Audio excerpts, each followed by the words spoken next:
பிஎம்ஸ்ரீ திட்டத்துக்காக அவர் சொன்னார். பிஎம்ஸ்ரீ எஜுகேஷனல், அந்த தேசிய கல்வி திட்டம், அதில் அவருக்கு 2000 கோடி பணம் வர வேண்டுமா, அதை தர மறுத்து விட்டார்களாம். வேண்டிய கட்சிகளுக்கு, வேண்டிய மாநிலங்களுக்கு, அவர்கள் ஆளுகின்ற மாநிலங்களுக்கு கொடுக்குறார்களாம், மற்றவர்களுக்கு கொடுப்பதில்லையா. அதனால் மைய அரசாங்கம் தமிழ்நாட்டுக்கு அல்வா மட்டும் தருகிறது, தர வேண்டிய 2000 கோடியை தர மறுக்கிறார்கள் என்று அவர் சொல்லுகிறார். நான் இது மாதிரி ஒரு களவாணித்தனமான பேச்சை கேட்டதே கிடையாது. எந்த 2000?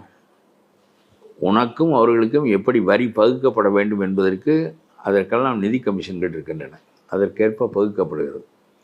சிலவற்றை அவர்கள் விருப்பப்படி செய்வார்கள், அது எப்பொழுதும் உள்ளதுதான். நீனும் உன் விருப்பப்படி பல காரியங்களை செய்வாய். இது ஒரு பக்கம் இருக்கட்டும்.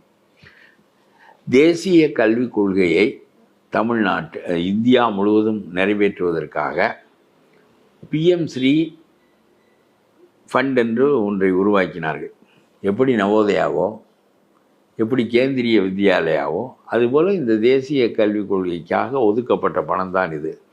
அப்படி ஒதுக்கப்படுகிற போது பயன்பெறுகிறவர்கள் தமிழ்நாட்டைச் சேர்ந்தவர்கள் என்கின்ற காரணத்தினால் நீ 40 விழுக்காடும், தேசிய கொள்கையை நீ நடைமுறைப்படுத்துவதனால் 60 விழுக்காடும் நாங்கள் கொடுக்குறோம் என்று போட்டார்கள். இவர்களும் முதலிலே போய் ஆமாம் என்று தான் இருந்தார்கள். முதலிலே இவன் நிறைவேற்றுகிறேன் என்பது போல ஒரு பாவனை செய்து ஓராண்டு 2 ஆண்டுக்கு அவன் பணம் கொடுத்து விட்டான்.